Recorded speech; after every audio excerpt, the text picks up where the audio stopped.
talk today about training modifications as you get older. Just a few more minutes.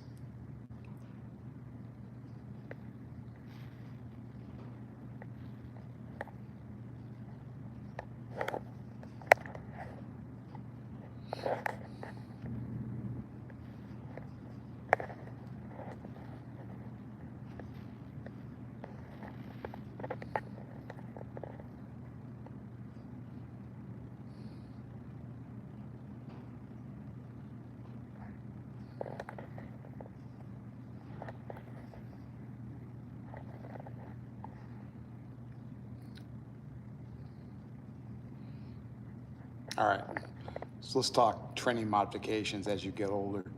Saw a video most recently by Mark Bell under his Powercast where they were discussing how people get beat up as they get older, and how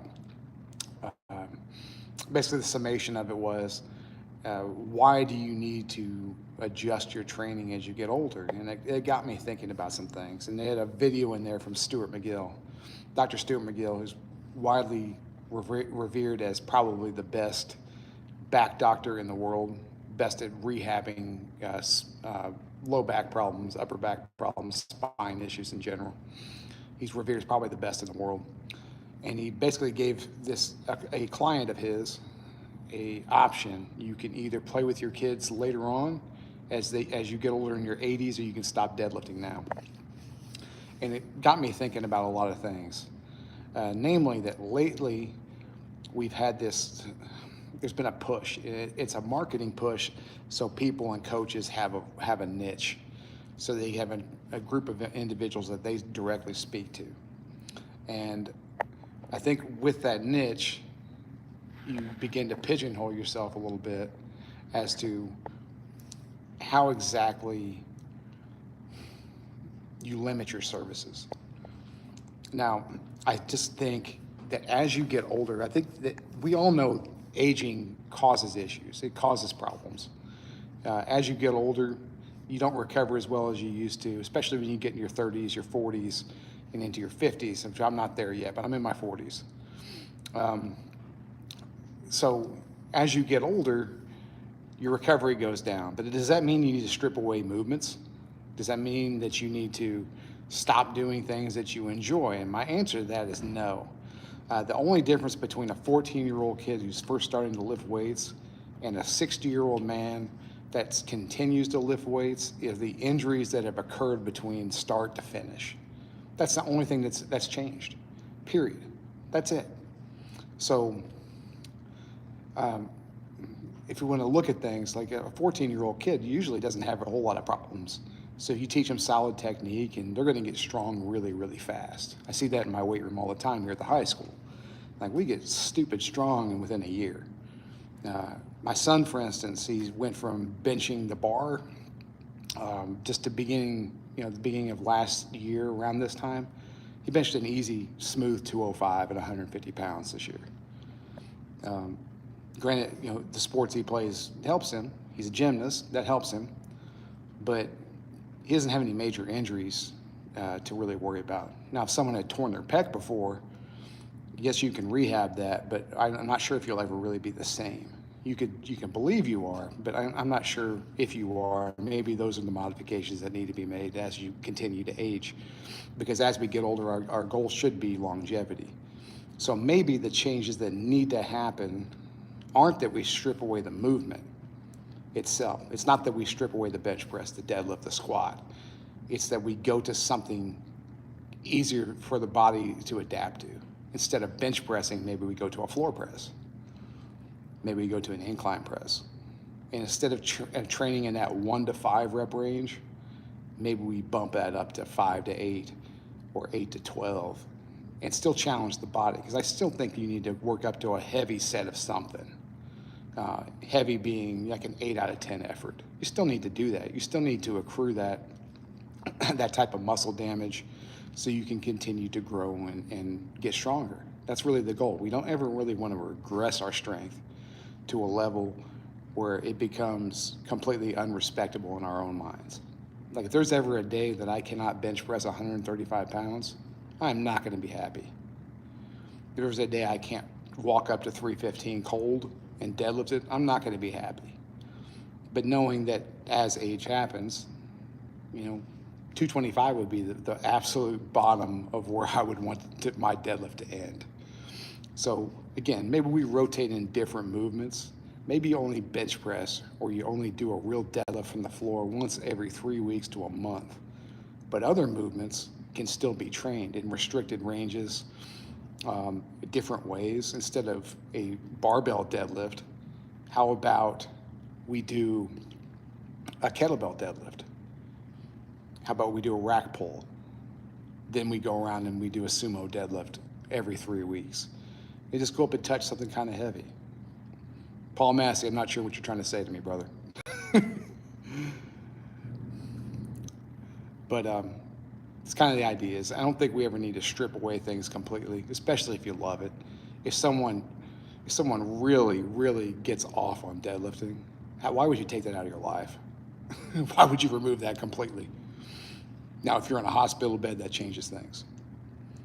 But overall, I just think the biggest thing that we can possibly do is to continue to do the things we love, but as we get older, understand that you might not be able to do them every week.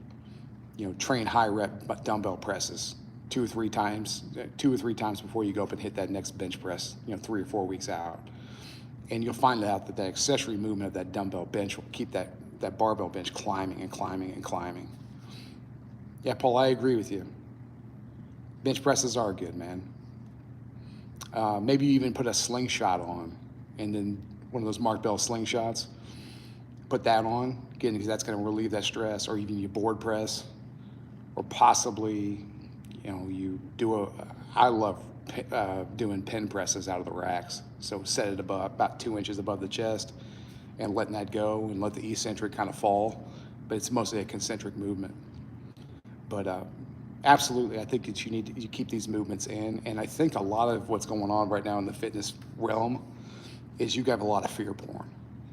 Don't do this, you're gonna hurt yourself. Don't do this, you're gonna gas out. Don't do this, you're gonna like fucking train. Like we just need to train. You need to train until you can't train anymore. And that's an age limit there. But you should start sometime. If you got children at home, like my boys have all touched a weight in some way or fashion from the time they were 3 on. They start with the little pink weights and they press them overhead and they love it. And then they'll get into more body weight stuff. Like my 8-year-old could do sets of 5 on pull-ups off our stairs when he was 3. It's just something he just loved doing. Like he saw me do it. He saw other people that were around me doing these things. And it's something that's always stuck. And I'll pull a video the next time, but he's done sets of 8 and pull-ups, and he's 8 years old. My oldest, he's a gymnast. Like he can do a lot of really cool stuff, and I put a lot of his body weight stuff that happens in our weight room on my channel. So that's a good place to begin. Yeah, Paul, you don't have to have a son to have them lift. Your daughter should lift too. Girls should be lifting as well, especially to prevent ACL tears and problems later on in life. That's the last thing that they want. But just begin with common sense with kids. Begin with them light. A lot of calisthenics. A thing that even the schools themselves have gotten away from in PE is not doing enough calisthenics. Used to be you do pull-ups. Used to do pull-ups, you used to do rope climbs, used to be dead chin hangs, all sorts of things that would test your grip and test your upper back strength. Push-ups, I remember alternating toe touches and jumping jacks and all right, run a mile. A lot of this stuff has gotten so watered down at the elementary that I think that we need to get back to that. And I hope that at some point the PE curriculum understands that we are severely shortchanging our kids. But your kid, I think kids should train from the time they're 3 to 5 years old and progress them on up. If you walk into any gymnastics gym across the country, you'll see 5-year-old girls doing rope climbs without putting their feet on the rope, climbing up to the top. So I think we vastly underestimate what we are capable of and what society is capable of. And it's just time to keep improving. But as you get older, I don't think that you strip away movements whatsoever. Maybe you modify them. Like I personally do not free squat at all unless it's a goblet squat or if it's like a double kettlebell front squat. That's the only time I'll ever free squat. But other than that, I box squat. And I've done that for the last 15 years. And my strength level continues to go up. And it's just because I've stayed consistent at it. I've stayed at it. I'm not going in there to try to break a PR, but if a PR is there for me to have it, then fucking A, I'm taking it. But yeah, all in all, appreciate you all stepping by today, stopping to listen to me, interacting with me in the chat. I'll keep doing some more of these, but just keep in mind you should never stop training, and go get monstrosities.